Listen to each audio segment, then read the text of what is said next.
Open up or we'll break it down. All right, hold your haunches, I'm coming. Can't get any peace these days. Two Cat Kitchen, it's time for us to pitch in and start another Two Cat show.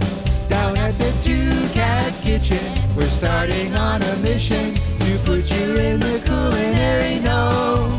We've got the finest recipes you ever will find, guaranteed to show you all a mighty fine time here at the Two Cat Kitchen. Time for a new edition of the Culinary Two Cat Show. The Culinary Two Cat Show. Welcome to the Two Cat Kitchen, the show that mixes musical mayhem with culinary calamity. Rick McKinney is here to help with the mixin'. Hey everybody, glad you could join us. Each episode features new songs, a brand new recipe, and a special musical guest. Who's our guest tonight? Tonight we have Beth Berry, playwright and director with Gear Productions, an organization that provides positive performance experiences in theater for members of the learning community. Beth will be talking about her career in theater and her experiences over the 25-year history of Gear. Wow, that sounds really interesting.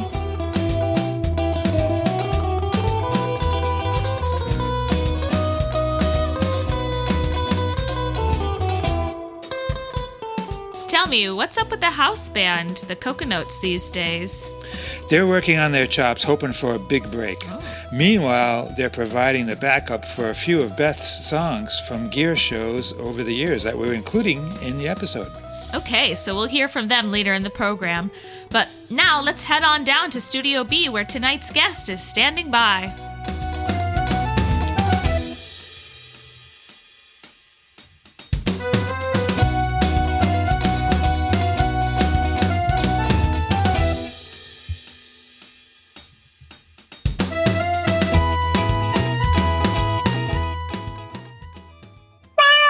We're back at the Two Cat Kitchen, and we're here with our special guest for this episode.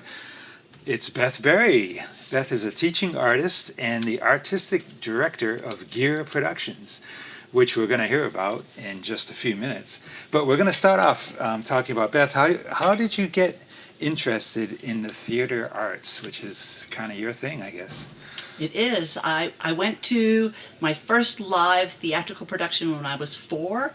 It was The Wizard of Oz, and I hid under the seat Oh my gosh. the entire time, or maybe not the entire time, but a goodly portion of the time.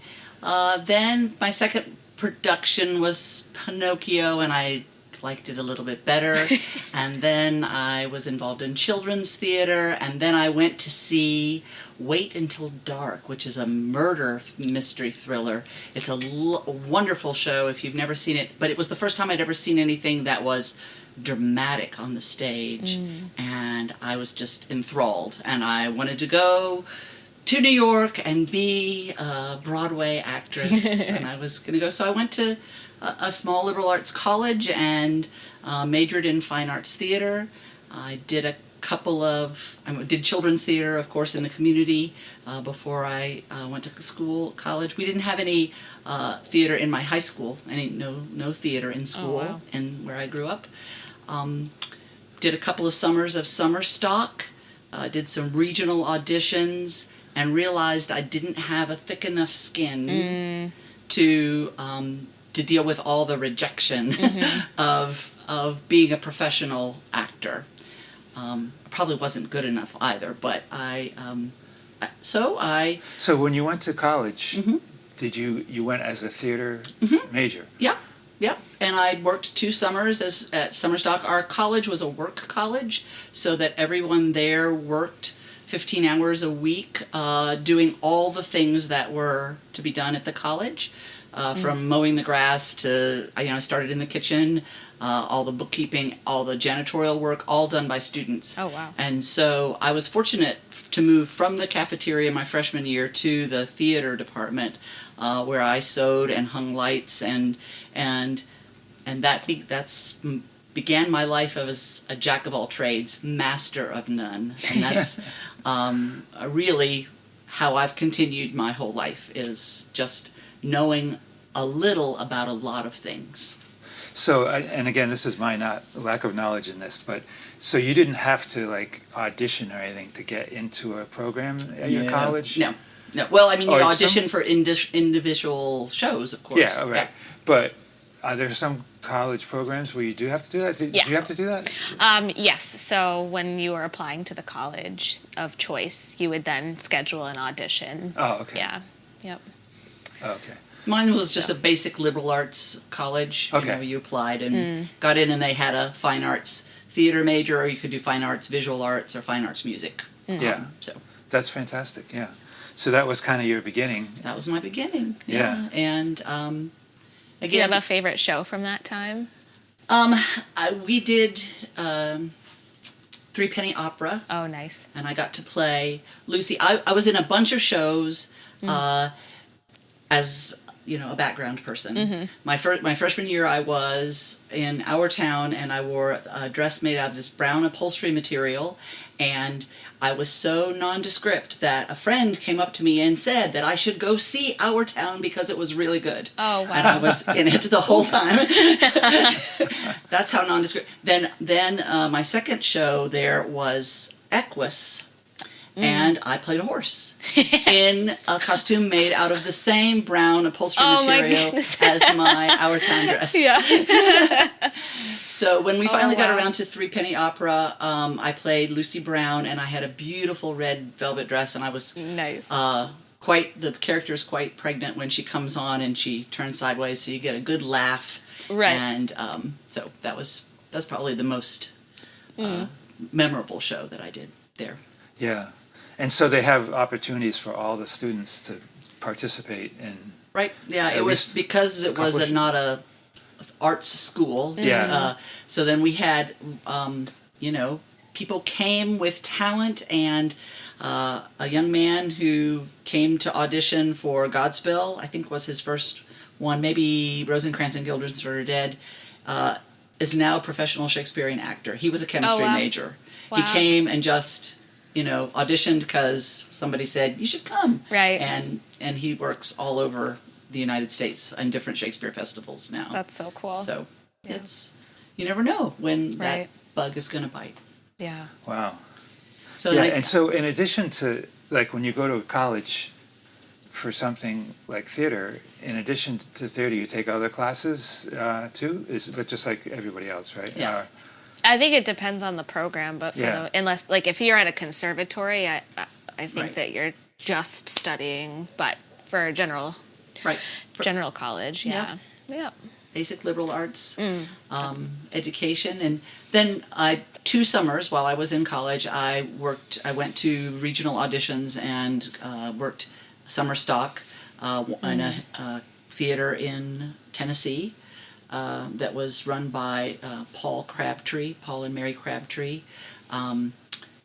Were Broadway, New York people that came back to their homes and started this theater program, and it was superb. And they really helped me understand about theater, because they did theater with professionals, but then they involved community. I mean, hundreds and hundreds of community people gave their regular summer, that was their summer gig. They just came every evening and did theater. It's wonderful. Yeah. Okay, so then another question for our listeners and me. Summer stock, I've heard that many times, but what exactly is summer stock? It goes Part-time on in job. the summer. Yeah. Yeah. Yep. Yeah. It's So for the tourists, basically. It's a traditional thing, right? I mean, like Broadway people used to go to like Long Island, I guess, and is that true? Well, they used to come to Theater by the Sea, in Rhode Island. Yeah. Yeah. And work for the summer, because the city was too hot, and a lot of the theaters would go dark during the summer when pre-air conditioner days.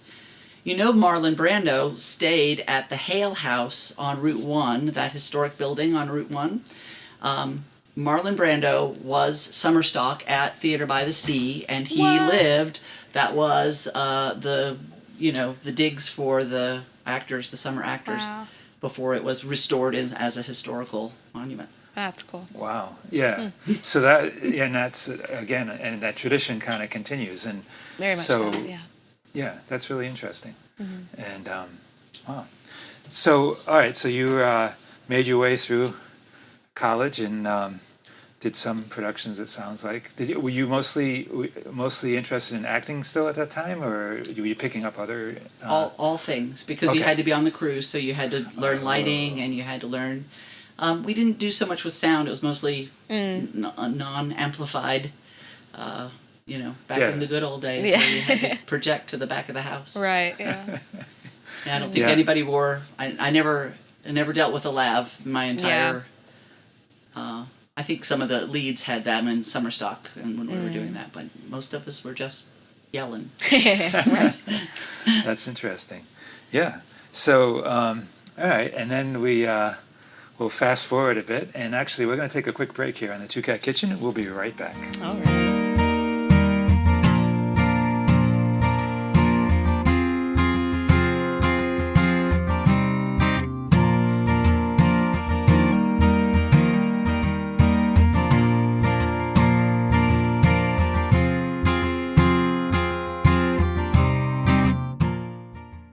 And we're back. So after college and you had that realization that you didn't want to pursue professional theater anymore, what did you decide? All right, now I'm going to do this. Or Now I decided I'm going to get married and have a couple of kids. And I did theater throughout their early childhood, whether that was in nursery school or in the church or in scouts, or there was always theater. Yep. And I've always been, I know now that I've always been a bit of a director. I remember putting on the, Music Man album and making my little brother do all the Wells Fargo wagon is a coming down the street, and and making him act it all out. Yeah. So I think there's been a through line throughout to be able to imagine something and then make it real as a director. yeah. So when my children were in 2nd and 4th grade, we moved here to Rhode Island, and a woman by the name of Sally Olson, who had been doing these large all-school productions in different schools, came to Wakefield School, right in downtown Wakefield, and said, we're going to do this play about the sea, Celebration of the Sea, it was called, and they asked for parent volunteers, and because I had done some stuff in the theater realm, I volunteered, and that was my start. I met another parent who also had a 4th grader. That was Tim Cashman, and Tim and I built a 22-foot white whale that could swallow somebody in the high school gymnasium. The show was in the big gym, and so that was my first step into doing big theater projects here in Rhode Island. 2 years later, they had written a grant for Sally to come back and direct another show at Wakefield School, but she went to take Waldorf training, and they asked me if I would be interested in directing a show that she had written. And I was, not humble. I said, I think I want to write my own. And so I did, and that was The Great Quest, which is the first play that we ever did as Gear Productions. We weren't known as Gear then. Gear stands for Give Everyone a Role. And so it was a group of parents. It was a magical unicorn kind of group of parents. We had Anne and Tim Cashman, who, just a submarine builder and a person who, majored in art and has a beautiful eye and a wonderful imagination as on props and sets. We had a RISD grad who was in design apparel, who was a parent of a 3rd grader or something, who did all our designing. And we had Joanne Riccitelli, who was then the executive director of the South Kingstown Land Trust. She's got an organizational mind that just won't quit, and she came in as so we were just all parents all at the same time, and we had Jen Collins, who was the music teacher at Wakefield School at that time. Yeah. So she was the musical glue, Mastermind, right? yeah. Mastermind. You could hum or something, or say, we need something that sounds like this or that, and it's a very magical show. We've done it. Gear has done that show over the 25 years 7 times, 6 here in schools in South Kingstown, and once in inner city Providence. We did it, and we are currently just working on publishing a children's book of that first original show. But then we went to doing them every other year. And so give everybody a role. And you had mentioned before, like all school plays. So does that mean like all 4 grades, as many kids as possible at a time participating? Correct. So what we do is we write a show that has different types of characters. Over the years, it has evolved into kind of a character grid, so that you have a funny character, a scary character, a sparkly, beautiful character, a character with lines, a character, let's see what else, a very physical character.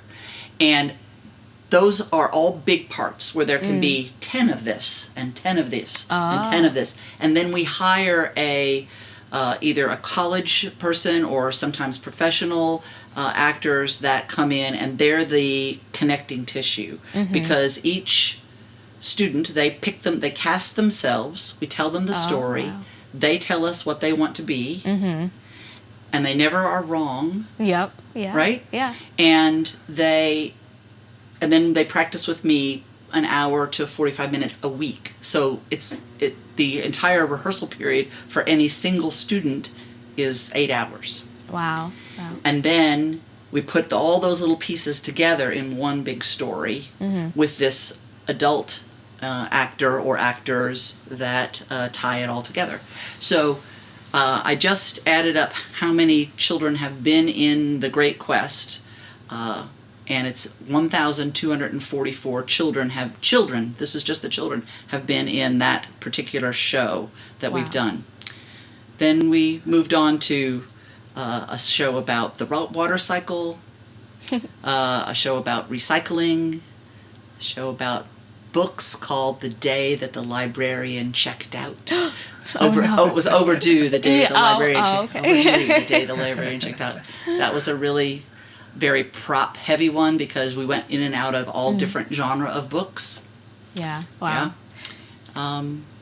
So as you said, this sort of started because somebody had left and you were asked to fill in. So when did you decide to officially call it Gear and say, like, these are the people that are involved? Yeah, we became a nonprofit officially in 2013. So, and then in 2010 we developed our offshoot branch. We had been working with students, and for a while we worked with middle school and high school as well, and we realized that because we were involving all students, regardless of their abilities, when there were students that really enjoyed performing, but when they got out of the educational system, they didn't have an opportunity. There were not theaters that were equipped to make those accommodations for them to participate at that time.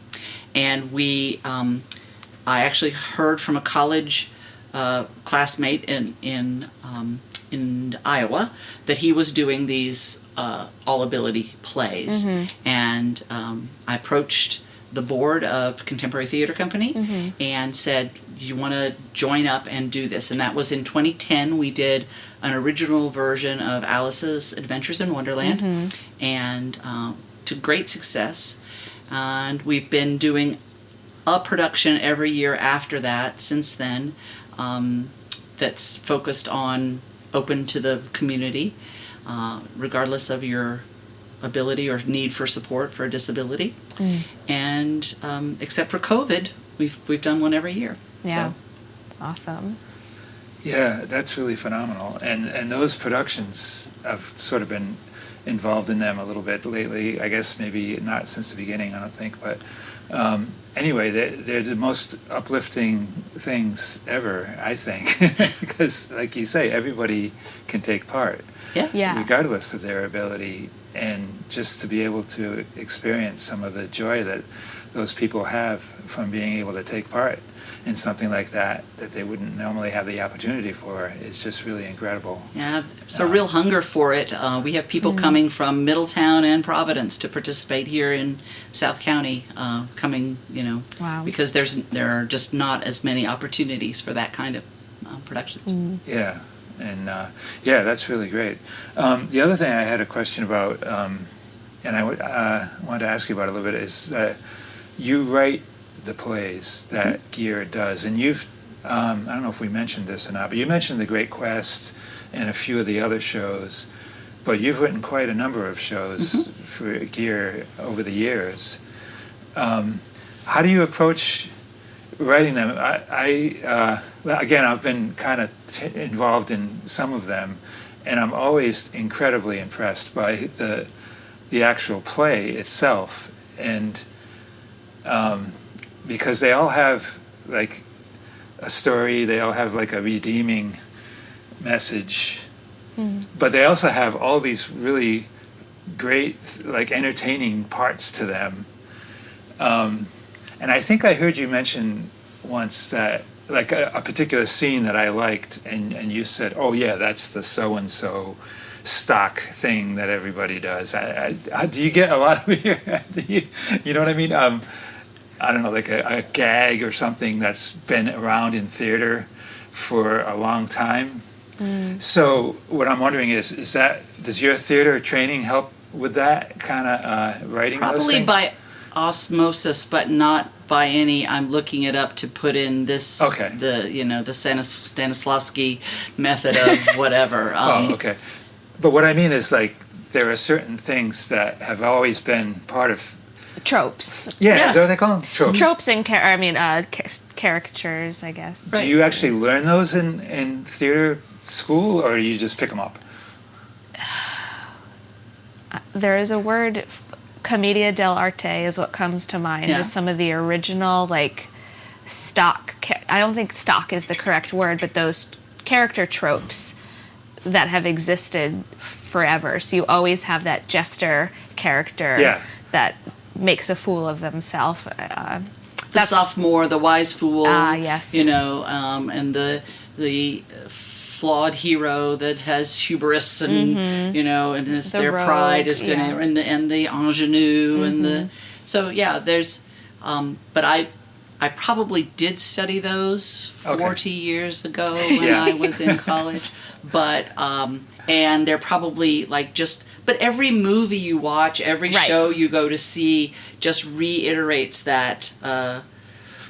And you soon learn to stop fighting against it and go, look, it's been working for thousands of years. Why can't I have a good guy and a bad guy and somebody that comes and takes them, the hero's journey? And I mean, if you look at most stories, they're going to fit some sort of pattern, like boy meets girl, boy gets girl, boy loses girl, whatever, that kind of storyline. And so that's kind of what I was thinking of. Like the only one I can think of right off the top of my head is and I think this was in one of your All Abilities shows, with the doctor waiting room, where a person comes in with some illness like a cough, and then another person comes in and catches the cough or something. And all the symptoms. I thought that was like brilliant, and it's a Boy Scout sketch. Come on, every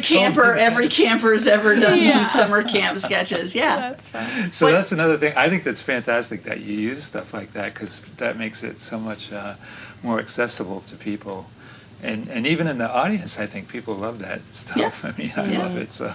And I just have to keep going back to, we're working on the new All Abilities show, which will be coming November 22nd and 23rd here. And it's just being written right now. And we'll have a casting call, and everybody that comes will tell us if they feel like they want to dance or they want to sing or whatever. But we just had our second brainstorming session for that, and as we're sitting around the table talking about this idea or that idea or this song or that song, it changes. I had one vision in my head, and then somebody said, why couldn't they be space pirates instead of space crew? You know, I was thinking of more traditional Federation type crew. And they're like, why do they have to be that way? How could they be, you know? It's like, well, okay, that's a good idea. Let's think about that. So it's very collaborative. Right. It is a very collaborative. And I've learned to trust the team that I work with. Sometimes, like, we did a show about recycling. And composting was one of the things that you could do to be more environmentally. And we had a song about red wigglers, which are a kind of worm that goes in your compost pile. And my team said it has to be to Michael Jackson's Thriller. And Wigglers! I was like, Wigglers! Okay, great. Yeah. And I was like, oh, no. And they said, no, it's going to be great. And we put sparkly gloves on the kids. They had red wiggler wigs, and it worked. Another example of that was a play that we did about everything that was under the ground. It was called Dig In, and it had fossils and gemstones and those sort of things. And there were geodes that came out in dark clothing, and then they broke open, and you saw the sparkles. Yeah. And we rewrote the words to ABBA's Dancing Queen. Nice. Yeah. And again, wouldn't have been my selection, but it worked so well.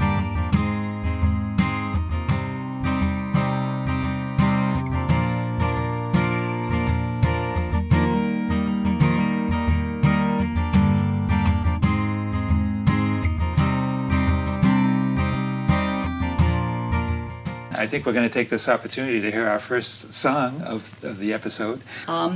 Again, looking for common topics that people were talking about. Kid Cycle. When did this debut? So the first one was in 2000. I think Hydroscope was second. So 2006, I think. Either 2004 or 2006 was the first year. We did get an environmental award for it. So again, we went...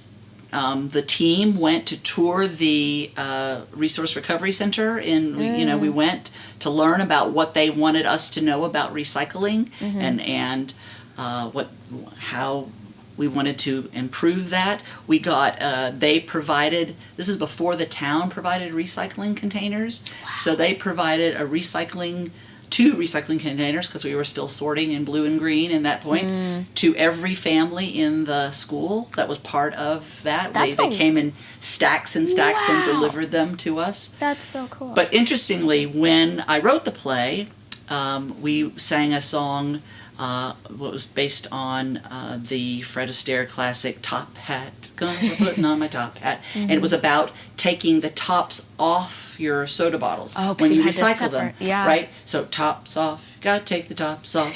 And then when we reproduced it 8 years later, the policy had changed, and so we had to rewrite the song because they wanted the caps left on. Tops on. Caps on. You gotta keep the caps on. We used the same song, we just altered the words. But things have changed so much now. I don't know if we could reproduce Kid Cycle. It would be it would be different. But the final message from Kid Cycle, which was about, making choices, it was a classic Christmas Carol transition, a guy that didn't want to recycle, and we took him to the past when everything was beautiful, and we took him to the present and helped him understand what would happen if there weren't people picking up the trash, and then we took him to the future where we had 40 kids dressed in black capes covered with trash that crept out of the audience up on it, so you could only see his face. And he kept saying, somebody's got to fix this, somebody's got to fix this, until finally he says, what can I do? And then it stops. And all the trash had to clear the stage, so he was alone in the dark. 40 little people that self-cast themselves as trash monsters. And then they had to sit in total silence while this very poignant piece that Jen Collins picked played. And we practiced timing with a 60-second, can you sit absolutely still for 60 seconds? Covered in trash. Don't move. No because fidgeting. Right. and they did, and it worked, and it was beautiful. And then when he gets that question, that this is the question that we all have to ask: what can I do? Yeah. Can't fix it. What can I do? And that's the question that is sung to him by the all-knowing wise person that is all, in most plays. Yeah. And this is the song. Okay, so we're going to hear it now. This is the song "Now Awaken" from the play Kids Cycle, here in the Two Cat Kitchen.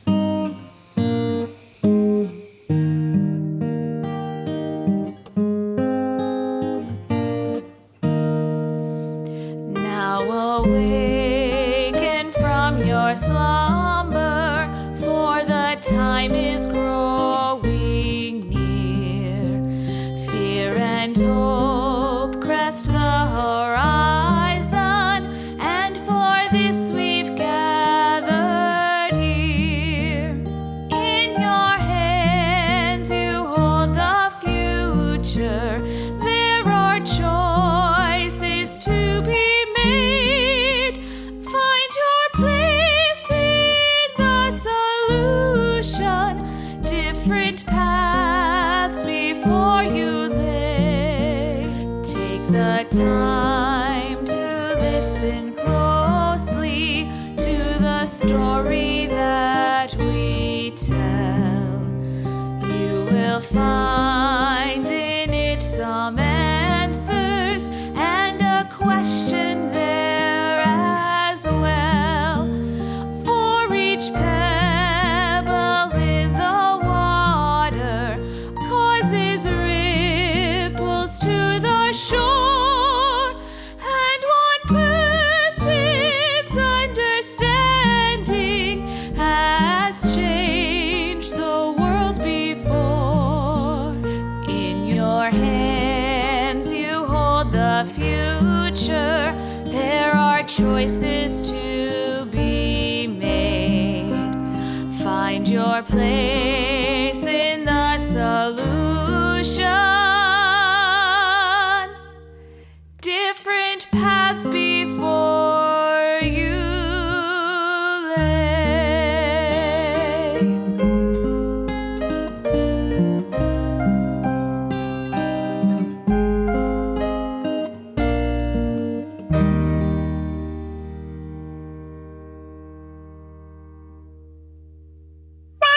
We're going to do another song, I think. Yeah. And one of my favorite ones is from the show Go Figure. Yeah. So could you tell us a little bit about that show? How did that come about?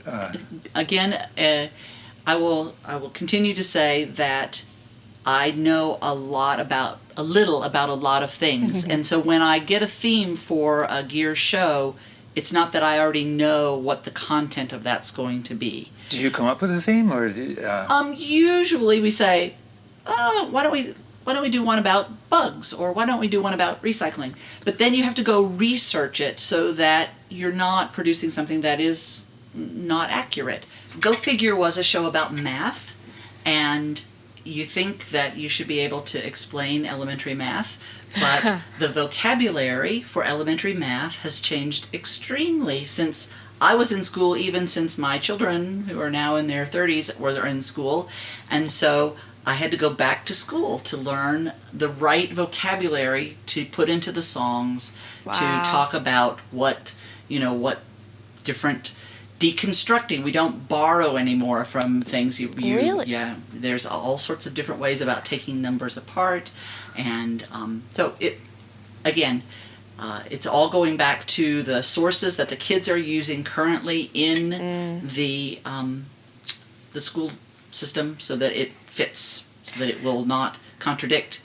And so this next song is called Zero, and it's the character that sings it is a Zorro-based character who doesn't like to be called nothing or null or zip. And this is kind of a pet peeve where you have people who say, my telephone number is 40137 right. And so he doesn't like to be called O. He's a zero. Yes, very nice. All right, let's check it out.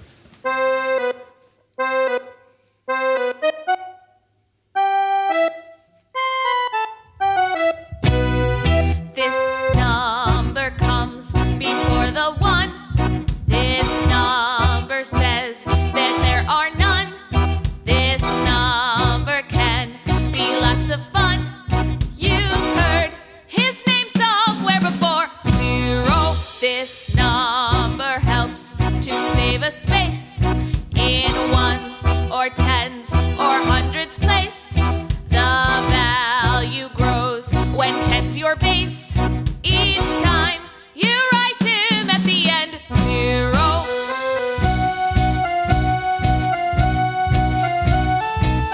Don't call him zip or zilch or nil or nix or not.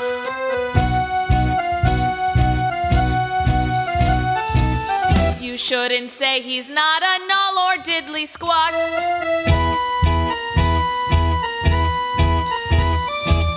Be sure to share this fact with everyone you know. Make no mistake, for goodness sake. His name's not O.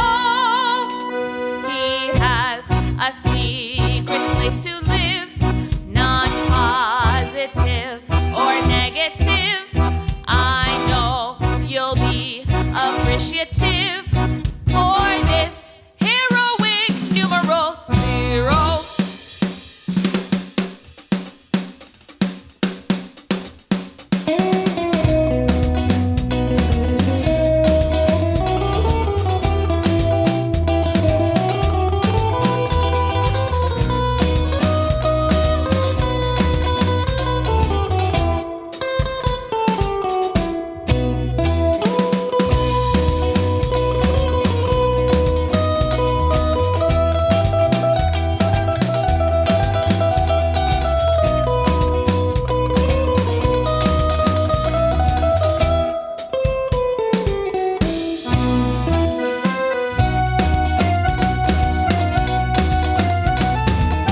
Don't call him zip or zilch or nil or nix or not.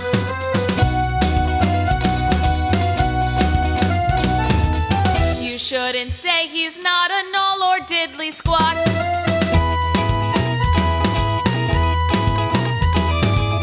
Be sure to share this fact with everyone you know. Make no mistake, for goodness sake.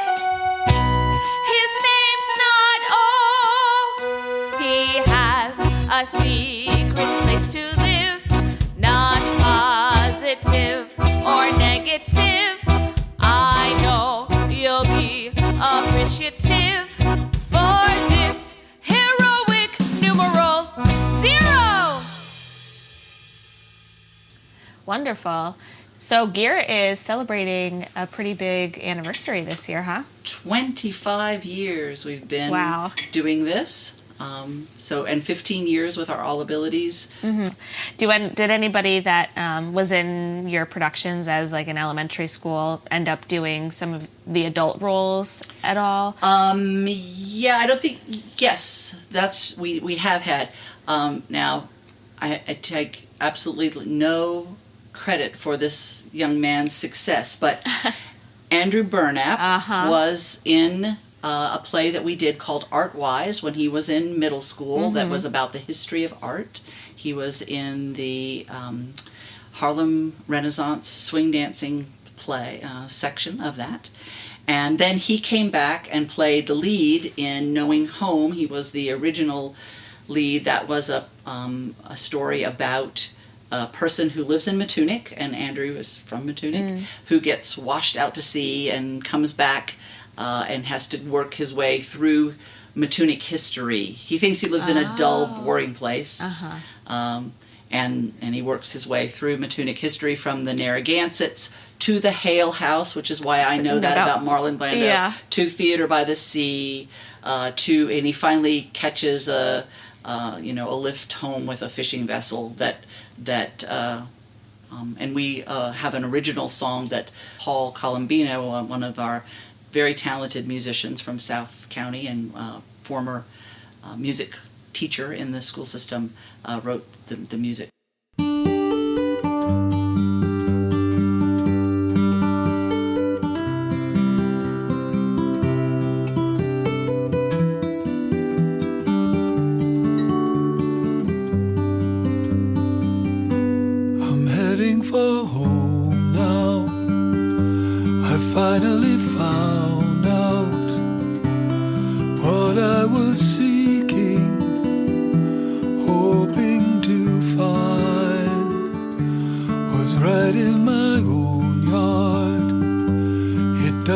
don't seem so hard now that I found this place called home.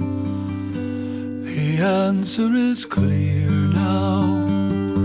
I see what is here now, watching the waves roll onto the shore. I found my way slowly to where it was only a matter of time to find my home. In all of my travels, I tried to unravel all of the mysteries I fear, but I never noticed the people who know this. All of my searching leads right here. I'm finally home now. I'm not on my own now. Now that I found this place called home.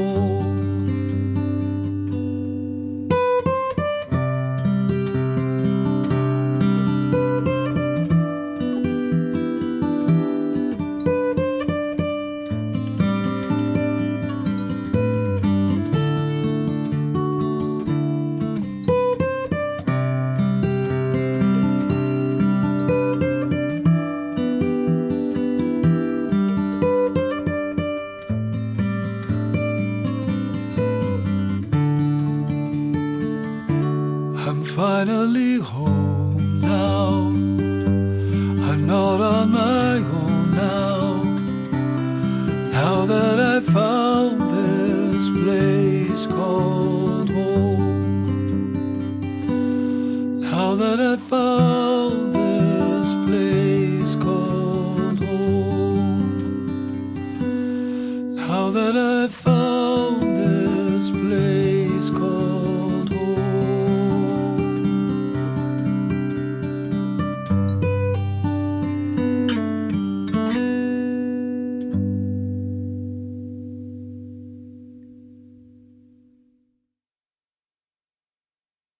Andrew's probably our most notable participant. Yes, but we have several people that have continued to, make their living. We have somebody who's working as an actor on a Disney cruise. Oh, and, yes, yeah. Doing really well. He actually Carter Santos. Yeah, Carter yep. Santos. Yeah. He played the Matunic character when we revised that show. Funny. So there's something about that there's role something about then. that role that just launches people out into, into things. But yes, Yeah. Many have gone on to teach music and those sort of things, be part of that. But what I really like about it is that it's not designed to launch people into a theater career. Yeah. It's designed to give everybody a chance to see if it's something that they like. Mm-hmm. And sometimes a child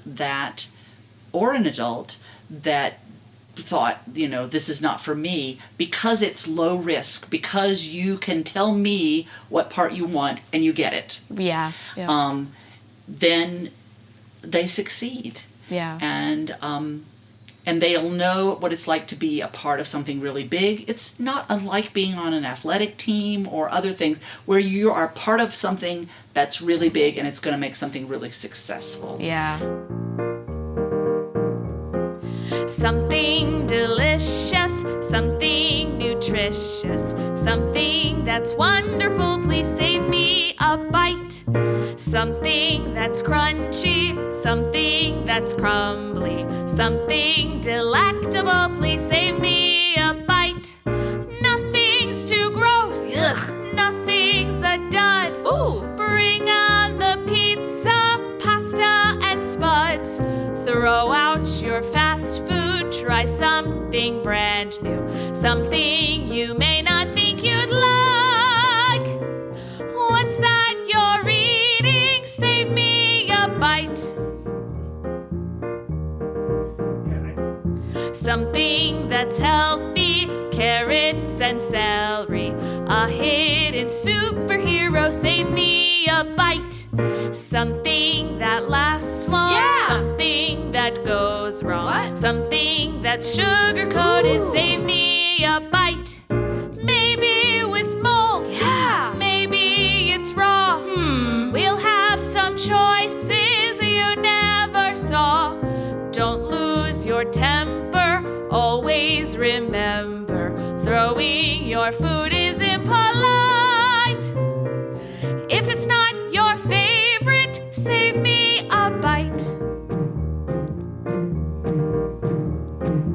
Berries so juicy, lo mein or sushi, kosher or vegan, you can save me a bite. Some celebration, tons of relations.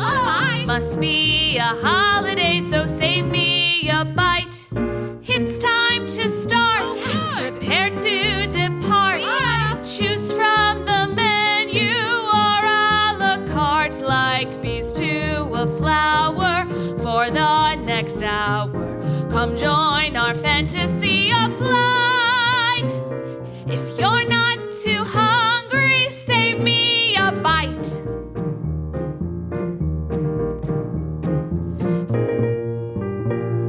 Save me a bite. And now it's time for the recipe segment of today's podcast.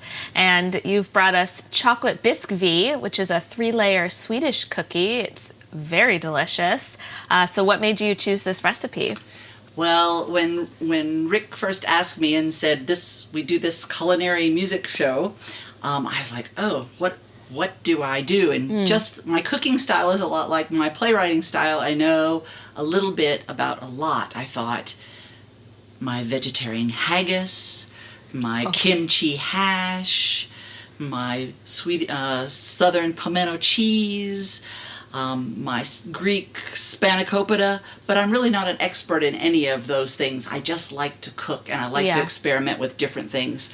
I did spend a year as an exchange student in Sweden, and I learned a lot of Swedish baking then, and then since then, the 40 years that I've been not in Sweden, I just love to bake. And this is a recipe that came from a friend in Sweden. And it's 3 layers. It's a little fussy, but it's so worth the effort.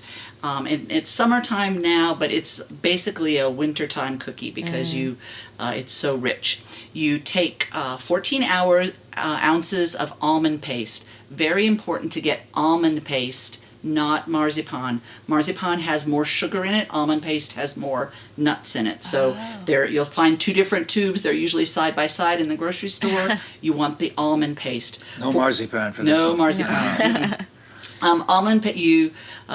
14 ounces of almond paste is 2 of the standard size tubes here in America. 2/3 of a cup of sugar and 3 egg whites. You want to grate the almond paste in a box grater. So it makes it into fine little pieces. You're going to put that in a mixer with a whisk and your egg whites and your sugar and beat it until it's a smooth consistency, till the eggs and sugar have all been incorporated into the marzipan.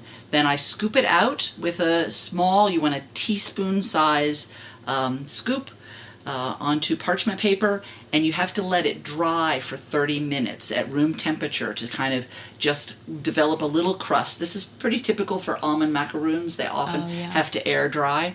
So this is the base layer. You're going to bake it for at 350 for 15 to 17 minutes, depending on your oven. Check it at 15. You want it to be pretty golden brown around the edge. You need it to be cooked pretty solid, and you let them cool on the cookie sheet. Then you're going to make your mocha buttercream. That's 2 sticks of butter, 3/4 of a cup of powdered sugar, the 3 egg yolks from your egg whites. I so appreciate a recipe that uses both, because I hate it when you are baking something and it's like, now what do I do? Now what do I do? I have to find that complimentary recipe that uses the egg yolks. In Sweden, they don't have salmonella. It doesn't exist in that country. So they use raw. This is not going to be cooked. So if you have concern over that, you can use a pasteurized egg product instead of the 3 egg yolks. That's about a tablespoon per egg yolk. But I've used the egg yolks without any issue. And then a tablespoon of vanilla, 2 tablespoons of instant coffee. You can use decaf if you don't want to have the punch, and 2 teaspoons of cocoa. You're going to beat those together till they form a really, really thick cream. It's almost it's thicker than a frosting. It has body to it. You're going to peel your almond macaroon off the paper, and you spread the chocolate on the bottom, this chocolate mocha cream on the bottom of that cookie. So the top of the cookie is... Because it's more flat. It's more flat. Yeah. And the way I do it is put one big blop in the middle and pull it down so that it's not one thin, consistent layer across the cookie, but it's kind of a mountain of icing. You want it very thin toward the edge and very tall in the middle, or not very tall, but a thickness in the middle. Yeah. Then you're going to put that back in the freezer, because you want that to be good and cold when you're going to dip it into your chocolate. The chocolate coating is 12 ounces of semi-sweet chocolate with 2 tablespoons of coconut oil. You want to melt that. You can do it over a double boiler, traditional way, or you can do it at 50% power in the microwave, stirring every 30 seconds to get a nice smooth. You don't want it to seize up. You just want that oil, the coconut oil and the chocolate to mix together nicely. And then you take those, you want to put it in a bowl that is deep enough so you can dunk the whole top of that cookie into the bowl, but you don't want it to be very wide because you want your chocolate to be not deep but not wide. What's your favorite utensil then for holding the cookie? My thumb and my forefinger. Really? Okay. Yeah. And you just get and chocolate on your hands. And then you invert it. Chef snacks. So you just swirl it in, and you want to pull it straight up and let the chocolate drip down into the bowl so that you get that nice, beautiful peak at the top. Yeah. Flip them over, put them on a rack because they will drip a little bit, and you need to serve them chilled. They hold up better if they're cold. If you take them out in your hot car, they don't last very well. So you've got that 3 layers: the almond macaroon on the bottom, the cream in the middle, and then the top chocolate. And about how many does this make? Oh, it depends on how big. I think these are larger than I normally make. I think because of the summertime they spread out a little bit more. Yeah. But I would say 3 dozen. Okay. Yeah. Oh, nice. Yeah, and they keep well chilled. So what I usually do with them is, because, and I'm very selfish with them, you know. Right, yeah. Because it's a lot of work, all the dipping. It's a lot of work, yeah. right? And so I usually put a lot of cookie platter of the gingerbread and the other things, and then maybe 1 biscuit per person, out for the Christmas Christmas festivities. So enjoy that. Thank you. Beautiful. Thank you very much for that. And thanks for being a guest on the Two Cat Kitchen. It's been great talking to you about Gear Productions and your all your exploits along those lines. And great. Thank you. You're welcome. That's all we have time for in this episode of the Two Cat Kitchen. We'd like to thank our guest, Beth Berry, and also Paul Colombino for the song Finding Home, And the Coconotes, featuring Sophia Pearson, for their renditions of the Gear favorites we heard tonight. I'm Sophia Pearson. and I'm Rick McKinney. Be sure to join us next time right here on the Two Cat Kitchen. The Culinary Two Cat Show.